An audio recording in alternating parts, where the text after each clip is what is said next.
ఈరోజు ఆంధ్రప్రదేశ్ అసెంబ్లీలో 2025, 26 సంవత్సరానికి గాను ఆర్థిక బడ్జెట్‌ను ప్రవేశపెట్టినటువంటి నేపథ్యంలో, ఈ బడ్జెట్ ద్వారా ప్రభుత్వం అనుకున్నటువంటి సూపర్ సిక్స్ పథకాలు, ఆ పథకాలకు న్యాయం జరిగిందా లేదా అనేది మనం పూర్తి స్థాయిలో విశ్లేషణ చేసుకుందాం. ప్రస్తుతం మనతో పాటు ఉన్నారు ప్రముఖ రాజకీయ విశ్లేషకులు, ప్రముఖ సీనియర్ జర్నలిస్ట్ సిఎస్ రావు గారు. సార్‌తో మాట్లాడదాం. సార్ నమస్తే సార్. నమస్తే.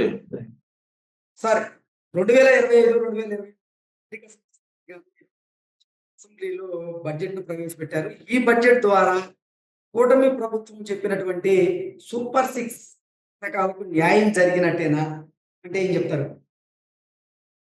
సో ఇప్పటి వరకు ఈ ప్రభుత్వం ఏర్పడిన తర్వాత కూటమి ప్రభుత్వం సూపర్ సిక్స్ లో మూల పడేసింది. సూపర్ సిక్స్ అమలు చేయలేకపోతుంది. కాబట్టి చంద్రబాబు నాయుడు గారు అబద్ధాలు చెప్పారు. మేము పలావ్ పెడుతుంటే ఆయన బిర్యానీ పెడతాను చెప్తే జనాలు మోసపోయి కూటమి ప్రభుత్వాన్ని గెలిపించారని చెప్పి జగన్మోహన్ రెడ్డి గారు తరచూ చెప్పేటువంటి మాట. మేము పులావ్ పెడుతున్నాము, వాళ్ళేమో బిర్యానీ పెడతా ఉన్నారు, నమ్మి మోసపోయారని చెప్పి. అయితే ఈ బడ్జెట్ చూసిన తర్వాత ఖచ్చితంగా బడ్జెట్లో మొత్తం సూపర్ సిక్స్ ఏవైతే ఉన్నాయో ఆ సూపర్ సిక్స్ సంబంధించినటువంటి బడ్జెట్ కేటాయింపులు చాలా క్లియర్ గా కనిపిస్తున్నాయి. అంటే వచ్చే ఆర్థిక సంవత్సరం నుంచి కంప్లీట్ గా చంద్రబాబు నాయుడు గారు ఏదైతే సూపర్ సిక్స్ అనౌన్స్ చేశారో అవన్నీ అమలు చేయడానికి సరిపడా నిధులు కేటాయించారు. ఇక నుంచి మరి ఈ ప్రభుత్వం మీద వైఎస్ఆర్ కాంగ్రెస్ పార్టీ ఏమంటుంది అనేది మనం వేచి చూడాలి. ఖచ్చితంగా వాళ్ళు ఏమంటారంటే ఈ బడ్జెట్ కేటాయింపులు చేశారు, కానీ వీటికి నిధులు ఎక్కడ ఉన్నాయని అంటారు రేపటి నుంచి.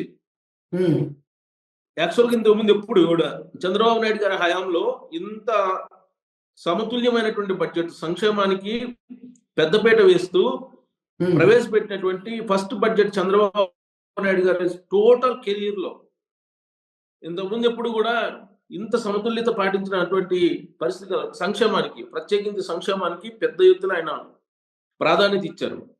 విద్య, వైద్యం వీటికి ప్రాధాన్యత ఇచ్చారు. అవును. వైద్యానికి అయితే ఇంకా అసలు ఒకవైపు ఎన్టీఆర్ హెల్త్ ఆరోగ్య దాన్ని కంటిన్యూ చేస్తేనే మళ్ళా బీమాని తీసుకొచ్చారు. సో ఈ కేటాయింపులు చూస్తుంటే సూపర్ సిక్స్ అనేవి అన్ని కూడా అన్నదాత సుఖీభావ్ కానీ, స్త్రీ శక్తికి సంబంధించిన కానీ, అలాగే ఇప్పుడు చెప్పినటువంటి సిలిండర్ పథకం ఆల్రెడీ అమలు చేస్తున్నారు. పెన్షన్లు కూడా ఇంప్లిమెంట్ చేస్తున్నారు. ఇప్పుడు తల్లికి వందనాన్ని అమలు చేయబోతున్నారు. ఈ బడ్జెట్ లో చాలా క్లియర్ గా ప్రవేశపెట్టారు. అలాగే మిగతా స్కీమ్స్ కూడా నిరుద్యోగులకు సంబంధించి అది కూడా మెన్షన్ చేశారు. మత్స్యకారులకి అనౌన్స్ చేశారు, అది మెన్షన్ చేశారు. టోటల్ గా ఏంటంటే ఆంధ్రప్రదేశ్ బడ్జెట్ ని 3,22,000 కోట్లకి తీసుకెళ్లారు. సో ఇది ఒక రకంగా చెప్పాలంటే చాలా పెద్ద అంచనాలతో కూడినటువంటి బడ్జెట్ అని చెప్పుకోవాలి. ఎందుకంటే గత ఏడాది ఓటాన్ అకౌంట్ బడ్జెట్ కంటే కూడా ఇంకా సుమారుగా 20,000 కోట్ల రూపాయలు పెంచి అంచనాలు ఈ బడ్జెట్ ని తయారు చేశారు, ఈ వార్షిక బడ్జెట్. ఈ సూపర్ సిక్స్ హామీల్లో మనం తీసుకుంటే కనుక అసలు మొత్తం టోటల్ గా ఆంధ్రప్రదేశ్ హిస్టరీలోనే 3,00,000 కోట్ల రూపాయలు దాటినటువంటి బడ్జెట్ ఇదే. ఇక ప్రతి రైతుకి కూడా 20,000 రూపాయలు ఇస్తానన్నాడు అన్నదాత సుఖీభావ పథకం కింద. దానికి సంబంధించి కేటాయింపులు బడ్జెట్ లో 6,300 కోట్ల రూపాయలు కేటాయించారు.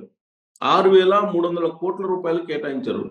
విద్యార్థుల తల్లిదండ్రులకు ఆర్థిక సహాయం అందించడానికి, అంటే తల్లికి వందనం, దీనికోసం 9,407 కోట్ల రూపాయలు కేటాయించారు ఈ బడ్జెట్ లో. ఈ పథకం కింద 1వ తరగతి నుంచి 12వ తరగతి వరకు చదువుకునేటువంటి ప్రతి పిల్ల తల్లిదండ్రులకు సంబంధించి 15,000 రూపాయలు ప్రతి ఏడాది జమ కాబోతున్నాయి. బడ్జెట్ లో చాలా క్లియర్ గా చూపించారు. అలాగే ఆరోగ్య బీమా, ఇంతకుముందు ఎప్పుడు కూడా ప్రతి ఒక్కరికి ఆరోగ్య బీమా అనేది లేదు. ఇప్పుడు ప్రతి ఒక్కరికి కూడా ఆరోగ్య బీమా, ఉన్నవాళ్ళు లేనివాళ్ళు లేదు, అందరికీ ఆరోగ్య బీమా చేయాలని చెప్పి నిర్ణయం తీసుకున్నారు. కార్పొరేట్ వైద్యం అందించడానికి 25 లక్షల బీమా సదుపాయం, కార్పొరేట్ స్థాయి వైద్యం అందిస్తారు. 25 లక్షల రూపాయలు అంటే మామూలు విషయం కాదు. 25 లక్షల రూపాయలు విలువైనటువంటి వైద్య సదుపాయాన్ని పొందొచ్చు ఈ బీమా ద్వారా. ఇప్పటికే ఎన్టీఆర్ వైద్య సేవ కొనసాగుతుంది. దీనికి ఆరోగ్య బీమా పథకం యాడ్ చేస్తున్నారు. ఆరోగ్యశ్రీ పథకం ఆల్రెడీ అందరికి ఫేమస్, అది అందరికి తెలిసిందే. రాజశేఖర రెడ్డి గారు ఇంట్రొడ్యూస్ చేసిన పథకం. ఈ ఆరోగ్యశ్రీయే ఎన్టీఆర్ వైద్య సేవ. దానికి ఇప్పుడు బీమాని యాడ్ చేశారు. సో దీంతో కార్పొరేట్ వైద్యం అందబోతుంది. ఒక రకంగా చెప్పాలంటే ఉచిత వైద్యం. ఎప్పటి నుంచో అందరు కలగంటున్నారు, ఉచిత వైద్యం, ఉచిత విద్య ఉంటే చాలు అని చెప్పి చాలా మంది చెప్తున్నారు. ఇప్పుడు ఆ దిశగా ఈ బడ్జెట్ కనిపిస్తుంది. ఇక చేనేత కుటుంబాలకి ఎన్నికల సమయంలో అనౌన్స్మెంట్ చేశారు. 200 యూనిట్లు విద్యుత్ వరకు కూడా అందించేందుకు దీంట్లో కేటాయింపులు చూపించారు. నెలకు 200 యూనిట్ల వరకు ఉచితంగా విద్యుత్ అందించడానికి. తర్వాత మరమగ్గాల మీద ఆధారపడేటువంటి చేనేత కుటుంబాలకి 500 యూనిట్లు, నాయీ బ్రాహ్మణుల శిలులకి 200 యూనిట్ల వరకు ఉచిత విద్యుత్ అందించడానికి ఈ బడ్జెట్ లో చూపించారు.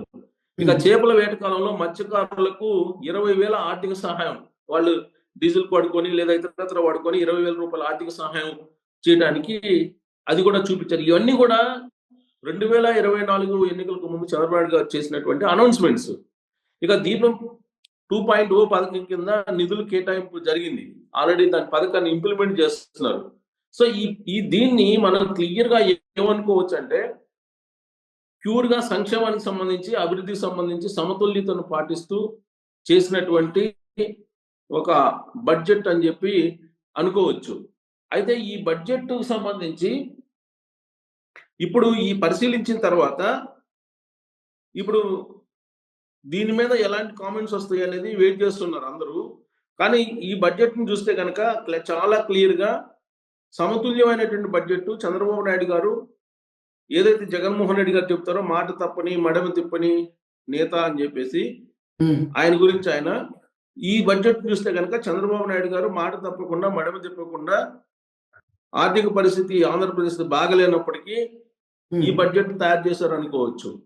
ఎన్టీఆర్ భరోసా పెన్షన్లకు సంబంధించి 27,000 కోట్ల రూపాయలు సుమారుగా కేటాయించారు. తల్లికి వందనం ఆల్రెడీ నేను చెప్పాను. సో ఈ పథకం కింద మొత్తం చూస్తే కనుక పౌర సరఫరాల శాఖకు, అంటే ఉచిత బియ్యం 2 రూపాయల కిలో బియ్యం ఇవ్వడానికి 3,806 కోట్ల రూపాయలు చేశాడు. వ్యవసాయ అనుబంధ రంగాలకు 13,487 కోట్లు కేటాయించారు.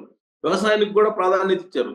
జల్ జీవన్ మిషన్ కు, అంటే మంచినీళ్ళ సరఫరాకి 2,800 కోట్ల రూపాయలు. మద్యం మాదక ద్రవ్యాల రహిత రాష్ట్రం కోసం నవోదయ 2.0 కార్యక్రమానికి 10 కోట్లు. అంటే మద్యాన్ని తాగొద్దు, మీరు మాదక ద్రవ్యాలను తీసుకోవద్దని చెప్పి ప్రచారం చేయడం కోసం 10 కోట్లు కేటాయించారు. మత్స్యకార భరోసాకి 450 కోట్లు. ఇంకొక ఇంపార్టెంట్ ఏంటంటే, డొక్కా సీతమ్మ, అంటే 5 రూపాయలకు భోజనం పెడుతున్నారు కదా, ఈ 5 రూపాయలకు భోజనం పెట్టే దాంట్లో డొక్కా సీతమ్మ మధ్యాహ్న భోజన పథకానికి 3,486 కోట్లు. అంటే స్కూల్స్ లో కూడా పెడుతున్నారు కదా, స్కూల్స్ లో పెట్టేదానికి కూడా 3,486 కోట్లు కేటాయించారు.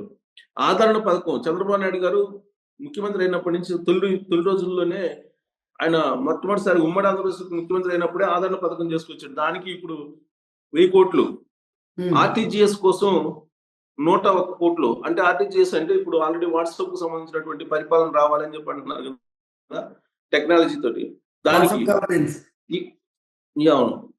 పింఛన్లకు సంబంధించి 27,518 కోట్లు కేటాయించారు. అంటే ఈ కేటాయింపులను కనుక గమనిస్తే ఇప్పటి వరకు కొన్ని అనుమానాలు ఉన్నాయి, పింఛన్లు ఉండేటువంటి తీసేస్తారేమో అని. బట్ ఇంత భారీ ఎత్తున కేటాయించిన తర్వాత తీసేసేటువంటి అవకాశం కూడా ఉండకపోవచ్చు, ఉండదు కూడా. అయితే అంచనా బడ్జెట్ ఇది. ఈ అంచనా బడ్జెట్ ని కనుక మనం వాళ్ళు కనుక రీచ్ కాగలిగితే సక్సెస్ అయినట్టే. రీచ్ కాలేకపోతే మాత్రం మళ్ళీ విపక్షాలకి అస్త్రం ఇచ్చినట్టే అవుతుంది. ఈ బడ్జెట్ ని కనుక యాజ్ గా వీళ్ళు కనుక రీచ్ కాగలిగితే మాత్రం ఇది సమతుల్యమైనటువంటి బడ్జెట్. అటు సంక్షేమానికి, ఇటు అభివృద్ధికి, రెండింటికి ఇది సమతుల్యమైనటువంటి బడ్జెట్. చంద్రబాబు నాయుడు గారు ఏదైతే సూపర్ 6 అన్నాడో, ఈ సూపర్ 6 ఖచ్చితంగా నెరవేర్చే దిశగా ఈ బడ్జెట్ కనిపిస్తూ ఉన్నాయి. అందుకే ఒక రకంగా చెప్పాలంటే చంద్రబాబు నాయుడు గారు ఈ బడ్జెట్ ద్వారా బౌండరీస్ కొట్టారు. పెవిలియన్ లో ఆయన నిలబడి పెవిలియన్ దాటించారు 6ర్ని. సో దీంతో విపక్షాలు ఈ బడ్జెట్ చూసిన తర్వాత బహుశా నేను అనుకోవటం విమర్శ చేయడానికి పెద్దగా ఎలాంటి అంశాలు ఉండకపోవచ్చు. బట్ విపక్షాలు అంటేనే లేదా ప్రతిపక్షాలు అంటేనే ఏదో ఒక రకంగా విమర్శించాలి, లేదంటే ఖచ్చితంగా దాంట్లో ఉండే లోపాలను బయట తీయాల్సింది, దాంట్లో ఎలాంటి డౌట్ లేదు. ఖచ్చితంగా దాంట్లో ఏవైనా లోపాలు ఉంటే కేటాయింపుల్లో దానికి సంబంధించి ఖచ్చితంగా మాట్లాడాల్సిందే. కాకపోతే ఈ బడ్జెట్ చూస్తే మాత్రం ఖచ్చితంగా ఇది పర్ఫెక్ట్ బడ్జెట్ అని చెప్పి మనం అనుకోవాలి. 2029 రాష్ట్రం విజన్ 2029 అలాగే విజన్ 2047 దిశగా దీన్ని తీసుకెళ్లేటువంటి అడుగులు వేస్తూ ఈ బడ్జెట్ ని చూపించారు. అలాగే వ్యవసాయానికి సంబంధించి ప్రత్యేకమైనటువంటి బడ్జెట్ దాదాపు 46,000 కోట్ల రూపాయలతో ఒక ప్రత్యేకమైన బడ్జెట్ ని కూడా చూపించారు. అలాగే అభివృద్ధికి సంబంధించి దానికి కూడా చూపించారు. పోలవరానికి, అమరావతికి, వీటన్నిటికీ ఆల్రెడీ రుణాలు తీసుకున్నారు కదా, రుణాలు తీసుకున్నారు. అది ఎలాగో 2026 నాటికి అమరావతిని, పోలవరాన్ని పూర్తి చేయాలనే టార్గెట్ పెట్టుకున్నారు. సో ఇప్పటి వరకు ఉన్నటువంటి సందేహాలు ఏవైతే ఉన్నాయో అమలు చేస్తారా లేదా సూపర్ 6 అని, ఆ సందేహాలు ఈ బడ్జెట్ తోటి దాదాపుగా పోయాయి అనుకోవచ్చు. ఆ సందేహాలు ఇక ఉండకపోవచ్చు అని చెప్పి అనుకోవచ్చు. కాబట్టి ఇంప్లిమెంటేషన్ లో ఎలా చేస్తారు అనేది చూడాలి. ఇంప్లిమెంటేషన్ ఏంటంటే రకరకాల అనుమానాలు ఉన్నాయి. పింఛన్లు తగ్గిస్తారనుకుంటున్నారు. ఇప్పుడు ఆల్రెడీ కొంత వికలాంగుల పింఛన్లకు సంబంధించి కొన్ని తగ్గించారంటున్నారు. అలాగే రేపు తల్లికి వందనం అన్నారు. తల్లికి వందనానికి 1 నుంచి 12వ తరగతి వరకు జరిగే ప్రతి విద్యార్థి తల్లిదండ్రులకి అందిస్తా ఉంటున్నారు. మరి అవన్నీ ఎలా స్క్రూటినీ చేస్తారు? అందరికీ ఇస్తామని చెప్పారు చంద్రబాబు నాయుడు గారు. మరి అందరికీ ఇస్తారా, లేదా ఇన్కమ్ ట్యాక్స్ కట్టే వాళ్ళకి కూడా ఇస్తారా? ఇవన్నీ కూడా కొంత ఏదన్నా ఉంటే బహుశా ఇంప్లిమెంటేషన్ లో ఏదన్నా విమర్శలు రావచ్చు. కానీ బడ్జెట్ ని చూస్తే మాత్రం ఖచ్చితంగా ఆయన సూపర్ 6 అమలు చేసే దిశగానే కనిపిస్తుంది. Okay sir, thank you.